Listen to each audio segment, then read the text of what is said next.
सबसे पहले बात करें, आलमी बैंक ने पाकिस्तान में एनएफसी अवार्ड में इस्लाहात की सिफारिश कर दी है। कौमी मंसूबों और अहम शोबों का माली बोझ विफाक और सूबे मिलकर उठाए।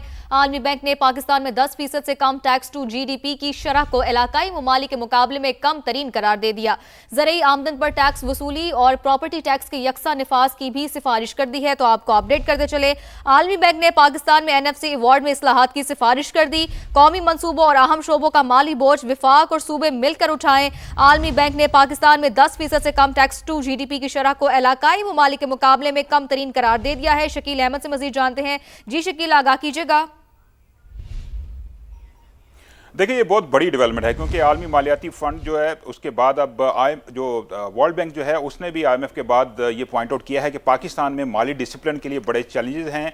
18वीं तरमीम 7वां एनएफसी अवार्ड अच्छी पेशरफ थी, लेकिन पाकिस्तान का जो मालियाती स्ट्रक्चर है उसमें खामियां मौजूद हैं क्योंकि आवाम को सेहत तालीम समेत बुनियादी सहूलियात फराहम करने के लिए वसाइल कम हैं, टैक्स रेवेन्यू महदूद है और इसके अलावा माली डिसिप्लिन का सामना है। तो इसके लिए आलमी बैंक ने कहा है कि पाकिस्तान में जो एनएफसी अवार्ड है उसमें इस्लाहात की ज़रूरत है। वफाक और सूबे मिलकर अहम शोबों का बोझ उठाएं, ख़ास तौर पर जो इंफ्रास्ट्रक्चर के मंसूबे हैं, इसके अलावा कर्ज़ों पर सूद की अदायगी है, साथ साथ जो बाकी जो समाजी तहफ़्फ़ुज़ है, इसके अलावा सिक्योरिटी है, माहौलियात के मंसूबे हैं, तो अहम इस्लाहात की सिफारिश की गई है। साथ साथ ही कहा गया है कि सूबों के पास वसाइल तो बहुत ज़्यादा हैं, लेकिन जो 80% फंड्स हैं वो सूबे जो हैं वो खर्च कर रहे हैं करंट एक्सपेंडिचर्स के ऊपर, तनख्वाहों, पेंशन और रोज़मर्रा के अखराजात के ऊपर। तो उनको डेवलपमेंट पे ज़्यादा फंड खर्च करने की ज़रूरत है।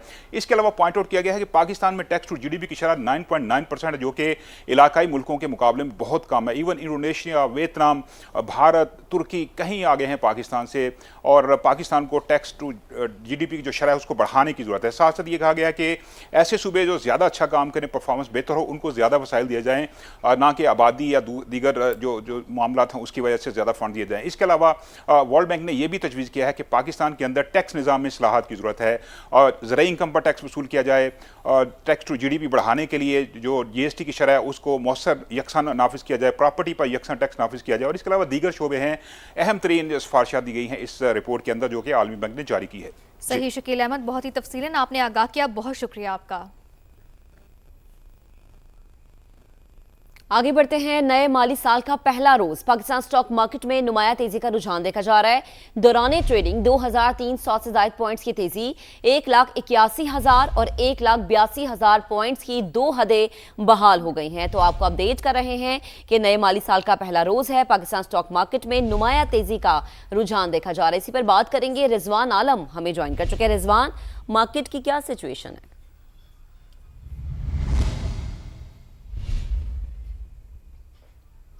ठीक है, रिजवान से राबता बहाल करने की कोशिश करेंगे। तो आपको अपडेट करें कि नए माली साल का पहला रोज पाकिस्तान स्टॉक मार्केट में नुमाया तेजी का रुझान, दौरान ट्रेडिंग 2300 से ज्यादा पॉइंट्स की तेजी, 1,81,000 और 1,82,000 पॉइंट्स की दो हदें बहाल हो गई हैं। रिजवान, अपडेट कीजिएगा। बिल्कुल महक, देखिए जून का अख्तिताम हुआ माली साल का और उसके जो प्रेशर्स थे वो रिलीज होते हुए हमने देखे। नए माली साल का आगाज है, म्यूचुअल फंड्स और दीगर मालियाती इदारे मार्केट में हमें सरगर्म होते हुए नजर आए हैं। यही वजह कि आज हम मार्केट में जो कारोबार का आगाज हमने देखा वो 431 पॉइंट्स की तेजी से हुआ और एक मौके पर मार्केट में 2300 से ज्यादा पॉइंट का इजाफा भी हुआ। मार्केट में 1,81,000 और 1,82,000 पॉइंट्स की दो हदें बहाल हो गई हैं। इस वक्त भी मार्केट जो है 2,000 से ज्यादा पॉइंट्स की तेजी दिखा रही है। तमाम ही अहम सेक्टर्स के शेयर्स में जो है खरीदारी का रुझान देखा जा रहा है। जी ठीक है रिजवान, आपका शुक्रिया। आगे बढ़ते हैं। कराची में भी कई इमारतें गिर चुकी हैं और आमदन से ज्यादा असासों के केस में सिंध बिल्डिंग कंट्रोल अथॉरिटी के डायरेक्टर के खिलाफ भी नैब ने खाता खोल दिया है। मजीद जानते हैं नुमाइंदा समा जावेद असगर से। जी जावेद, आगाह कीजिएगा, क्या मामला है? जी, नैब की जानिब से एसपीसी के डायरेक्टर इशफाक हुसैन खोखर के खिलाफ आमदन से ज्यादा असासों कैप्शन के इल्जाम में इंक्वायरी का आगाज कर दिया गया है। नैब ने डीजी सिंध बिल्डिंग अथॉरिटी को रसाल खत में इश्तियाक खोखर बारे तफसीलात तलब कर ली, जिनमें महकमाना कार्रवाई, इंक्वायरी और सजाओं की तफसीलात समेत नैब इस अफसर का सर्विस रिकॉर्ड और सबसे ज्यादा की तफसीलात, तनख्वाह और जाती फाइल की मुस्तरद वकूफ पाने की भी हिदायत की गई है। जबकि बैंक अकाउंट्स, कर्जों और माली मराहत की तफसीलात भी तलब की गई है। जबकि खत में अफसर के टैक्स रिटर्न का रिकॉर्ड भी फराहम करने का भी कहा गया है। जो याद रहे कि इशफाक हुसैन खोखर को दीगर अफसरान समेत लहरी में बिल्डिंग गिरने पर मुअत्तल भी किया गया था। जबकि इशफाक हुसैन खोखर के खिलाफ कौमी विरसा करार दी गई इमारत को बगैर इजाजत इन्हदाम पर गुज़श्ता वर्ष बोर्ड बेसन थाने में मुकदमा भी दर्ज किया गया था और अब इस नायब नेम के खिलाफ इंक्वायरी का आगाज कर दिया है। जी, इंक्वायरी का आगाज कर दिया गया है। अपडेट के लिए आपका बहुत शुक्रिया। तो आपको इस खबर के हवाले से अपडेट कर रहे हैं कि कराची में भी कई इमारतें गिर चुकी हैं और आमदन से ज्यादा असासों के केस में सिंध बिल्डिंग कंट्रोल अथॉरिटी के डायरेक्टर के खिलाफ नैब ने खाता खोल दिया है, जबकि DGSBCA को नैब का खत इशफाक खोकर से मुतालिक तफसीलात तलब कर ली गई हैं। महकमाना कार्रवाई, इंक्वायरी और सजाओं की तफसीलात भी तलब कर ली गई हैं। पढ़ने लिखने का ख्वाब आंखों में लिए नन्हे फूल मनो मिट्टी तले जा सोए। लाहौर का इलाका कहना मातम कदा बन गया, जहां एक घर में कायम ट्यूशन सेंटर की छत गिरने से 14 मासूम जिंदगियों के चिराग गुल हो गए। कहते हैं कि बच्चे मुस्तकबिल का ममार होते हैं, लेकिन कहना के इन मासूमों को क्या मालूम था कि जिस छत के नीचे वो अपने महफूज कल की बुनियाद रखने गए हैं वही उनकी जिंदगी को गैर महफूज बना देगी। लापरवाही की इंतहा देखिए कि नीचे बच्चे पढ़ रहे थे और ऊपर टाइलें लगाने के लिए मिट्टी डाली जा रही थी। कमजोर टीआर गार्डर बोझ ना उठा सके और देखते ही देखते पूरी छत मासूमों पर आन गिरी। बिखरी किताबें, खून से लथपथ बस्ते और अस्पताल के राहदारियों में तड़पते धाड़े मारते वालिदैन, ये वो रिक्कत आमेज मनाजिर हैं जिन्हें देखकर हर आंख अश्कबार है। वज़ीर आला पंजाब मरियम नवाज ने नोटिस लेकर रिपोर्ट तो तलब कर ही ली है और पुलिस ने मालिक मकान और मिस्त्री समेत 3 अफराद को गिरफ्तार भी कर लिया है। लेकिन असल सवाल ये है कि इन 14 जानों का जिम्मेदार कौन है?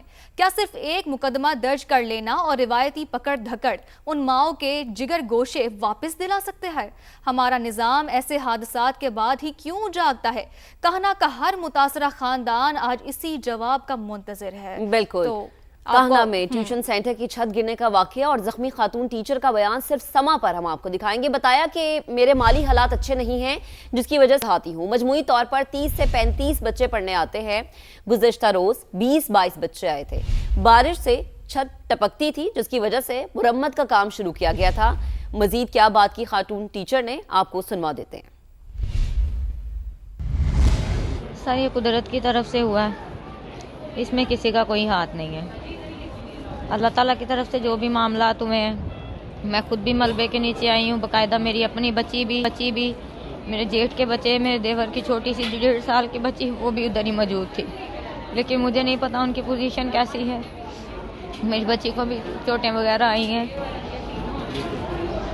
अच्छा ये बताएं, जब ये आप पढ़ा रही थी वहाँ पर तो छत अभी बन रही थी? नहीं सर, ये झूठ है, ये सच नहीं है। सर पे कंस्ट्रक्शन का काम ज़रूर हुआ है, मैंने छत पक्की करवाई है क्योंकि माली हालात इतने ठीक नहीं थे कि हम वो लेंटर वगैरह डाल सकते या दोबारा से सारी कंस्ट्रक्शन करवा सकते। मैं खुद मेहनत मजदूरी करती हूँ। जो मेरे हस्बैंड हैं वो फ्रूट की रेडी लगाते हैं। मरियम नवाज साहिबा ने उनको रेडी नहीं दी हुई, वो वैसे ही घर के पास ही रेडी लगाते हैं। 200-400 रुपये उनकी बचत आती है। मैं खुद अपने घर का सिस्टम चलाती हूँ।